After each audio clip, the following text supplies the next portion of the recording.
Salut à tous, j'aimerais revenir sur un point essentiel qui, en fait, concrètement, va de l'avenir, non pas de la France, puisque moi je suis assez pessimiste là-dessus. Euh, la France va devenir une sorte de musée si ça continue comme ça de toute façon. Donc on voit actuellement ce qui est en train de se passer avec la politique.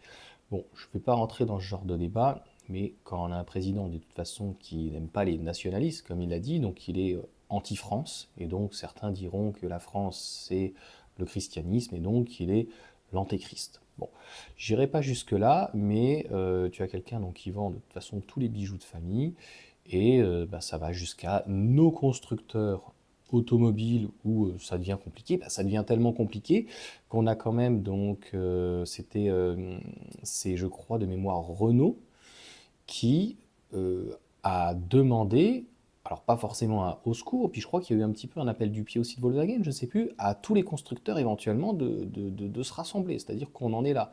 C'est-à-dire qu'en Chine, il y a énormément de constructeurs, mais il y a trois groupes qui en ressortent, et c'est de ça qu'on va parler. On va parler de Geely, on va parler de SAIC avec MG, et on va parler de BYD.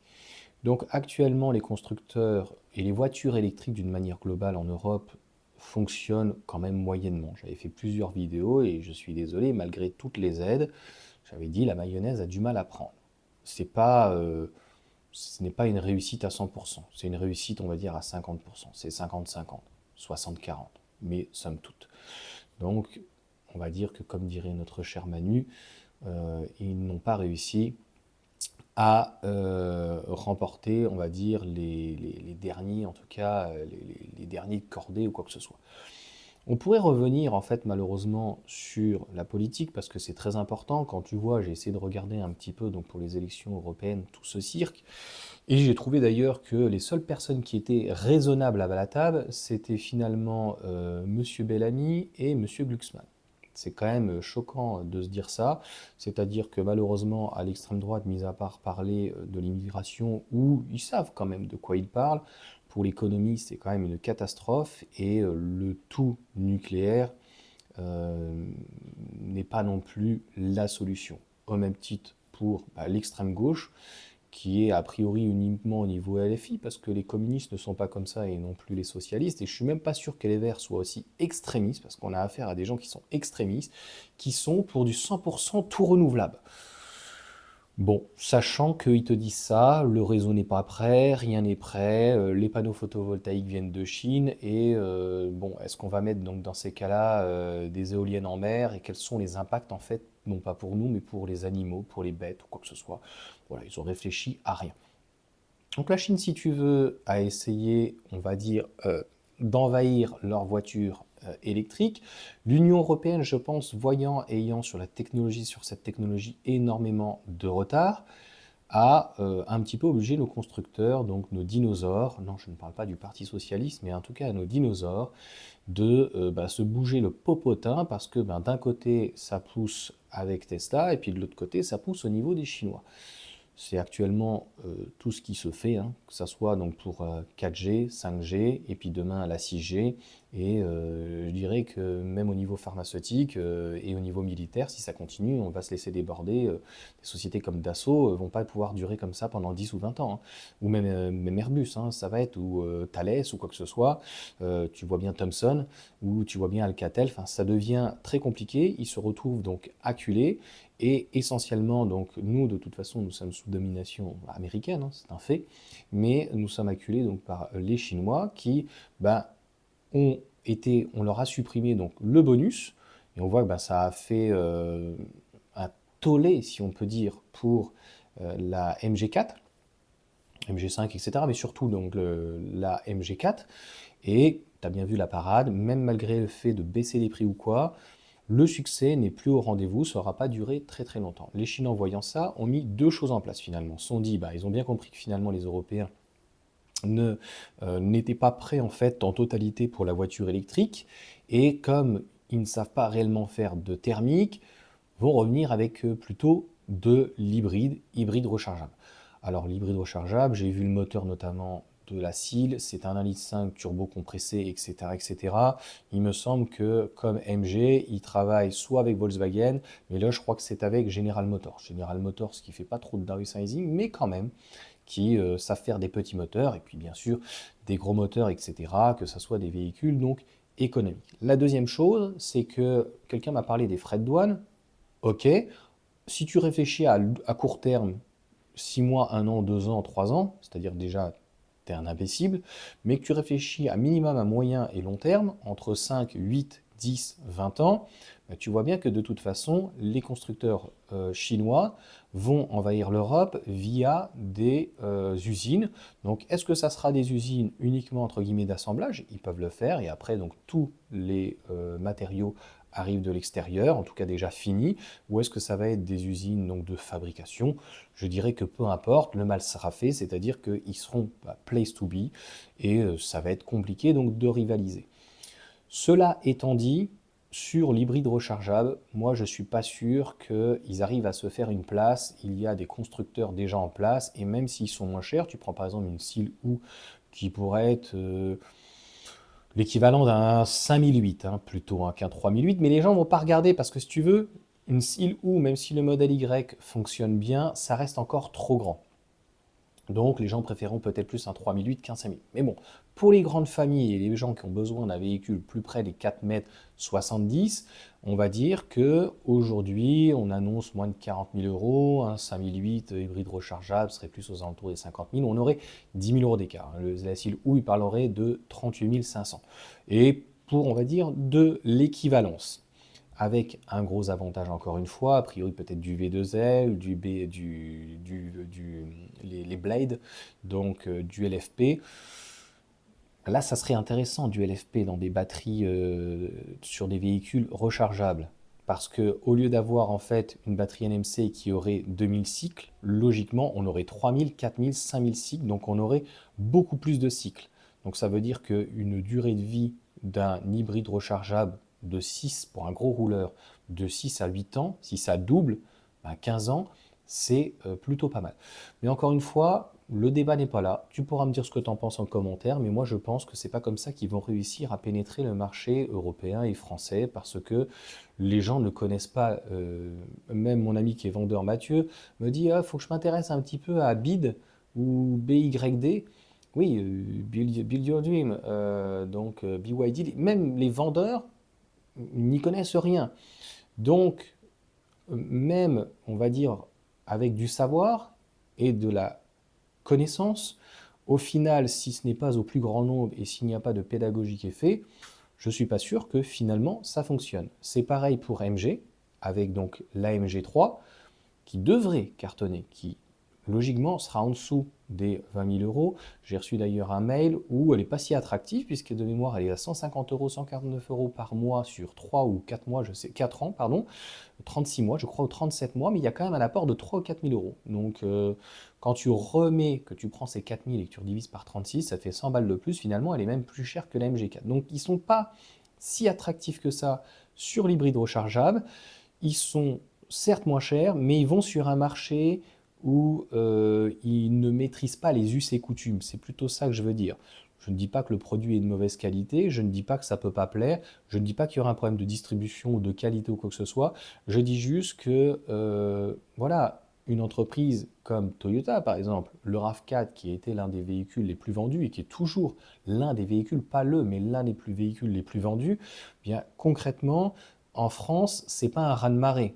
C'est plutôt le 3008 et peut-être ce qui va marcher, c'est le Rafale, le Scénic en électrique ou tous les dérivés en thermique, hybride rechargeable ou quoi que ce soit. Là où ça peut être intéressant, mais c'est toujours la même chose, c'est la pénétration de ce type de produit. Donc c'est avec Geely. Donc petite pause sur donc Geely.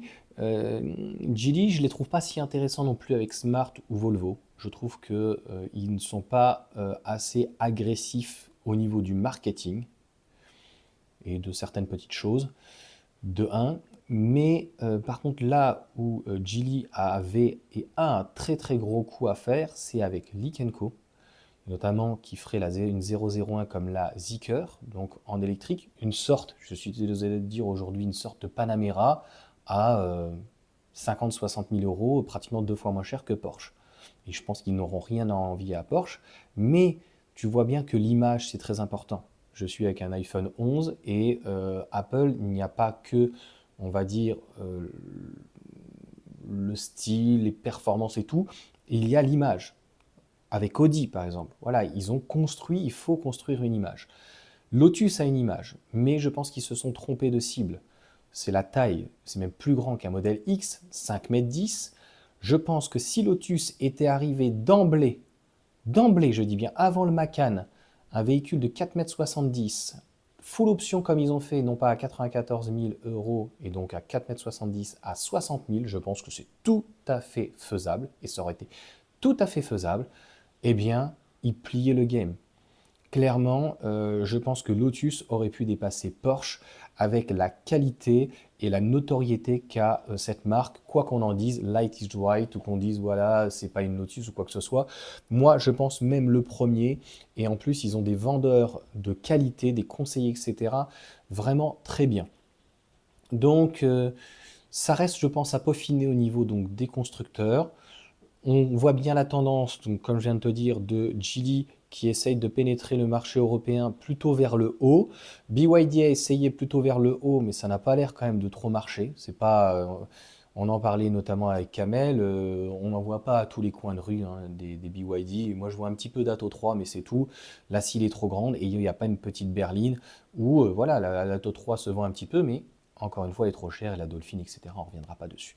Et de l'autre côté, SAIC, ben, je pense que tout se joue avec la MG3. Clairement, si la MG3 n'arrive pas à exploser, parce que là, ils sont vraiment pile dans le marché, clairement, ils sont pile dans le marché, eh bien, ça va être vraiment très compliqué pour les constructeurs chinois donc, de pouvoir pénétrer par le bas. Donc, il restera, donc, on va dire, par le haut, notamment avec Geely et Lotus, parce que je pense que Zeekr, ça sera compliqué parce que ça sera une nouvelle marque et il restera peut-être un jour. Donc, c'est pour moi ben, le démantèlement. Volkswagen, Stellantis, qui cédera peut-être des marques. Et à ce moment-là, les Chinois, donc de racheter des marques prestigieuses, je ne sais pas, comme peut-être Alpha ou DS, un peu moins prestigieux, Opel, au niveau peut-être de Volkswagen, ils céderont, je ne sais pas quel constructeur, mais à un moment donné, peut-être qu'il va falloir faire le tri. Donc tout va jouer en tout cas dans la décennie. On voit bien que d'un côté, les constructeurs européens sont un petit peu à la fois dans le déni et un petit peu dans l'arrogance en disant de toute façon on ne les connaît pas. Voilà, c'est ça. Alors que le marché peut très très vite se retourner. Regarde avec Tesla. Donc il suffit juste qu'un acheteur de Tesla finalement il voit un constructeur chinois faire mieux et il passera à un constructeur chinois, je pense. Je peux peut-être me tromper, mais honnêtement, un petit Lotus bébé lettres à 60 000 euros, une petite berline, ça va mystique. Clairement, je pense que ça peut le faire. Et de l'autre côté, donc des constructeurs, on va dire chinois, qui n'arrivent pas donc à trouver leur positionnement, je trouve, et qui n'arrivent pas à bien communiquer sur leurs produits, à vraiment développer, à trouver des lieux. Et encore, franchement, quand je vois AMG, euh, qu'est-ce qui manque à AMG? Ils ont communiqué, ils ont des bons produits, ils ont une bonne garantie. Qu'est-ce qui manque? Les gens, je crois que c'est dans le fond intérieur que finalement un produit chinois, ça serait quelque chose de mauvaise qualité. C'est la discussion d'ailleurs qu'on a eue avec Nabil quand on était en train de faire le frein à un moment donné. Il me dit non mais c'est fini, mais je suis tout à fait d'accord, c'était il y a 20 ou 30 ans. Lui il me dit oui, c'était il y a plus de 30 ans. Mais dans l'inconscient collectif de dire voilà, je ne vais pas prendre ça, mais ça peut changer. On voit ce qui s'est passé donc avec les Nord-Coréens. Donc ça a changé. Voilà en tout cas pour ces explications. Dis-moi ce que tu en penses. Moi, je trouve que c'est très intéressant parce que ça va permettre un petit peu de mettre un coup de pied au cul à nos constructeurs qui sont un petit peu dans la facilité, où tu vois, ils te balancent des prix délirants et qui ne sont pas justifiés. Un 3000, mais même une IC3 c'est vrai que c'est compétitif parce qu'il y a le bonus, mais comme quelqu'un m'a expliqué, bah attends, entre 14 000, une IC3 avec un petit moteur PureTech et de l'autre côté, une batterie somme toute classique et un moteur somme toute classique pour un véhicule, comment se fait-il qu'il y a 10 000 euros d'écart? Il y a 10 000 euros d'écart parce que les marges sont juste exponentielles et qu'ils profitent en fait du bonus et qu'ils sont dans cette facilité, dans cette suffisance. S'il n'y avait pas en fait tout ça, bah, tu te rends compte que une IC3 est finalement plus chère, donc en finition haute, à 27 000 euros, que une MG4 où, je l'ai déjà dit, au lieu de faire des remises, des ristournes qui fassent un prix plus agressif, c'est comme ça que Dacia a réussi et que ça s'est envolé, que ça a explosé. On s'en fout derrière qui est Renault ou quoi que ce soit. Ce qui a marché, c'est que c'était simple et efficace. Et c'est ce qu'il faut faire. Et il y a aussi le style. C'est-à-dire que la MG4, la MG3 sera plus sympa, mais la MG4, elle ne plaît pas forcément à tout le monde. Et la MG5, bizarrement, alors que c'est un super break, eh bien ça décolle pas, tu vois, parce que malgré que ça soit une marque historique MG et que quand même c'était des très beaux véhicules à l'époque, hein, les TR3, TR4, etc.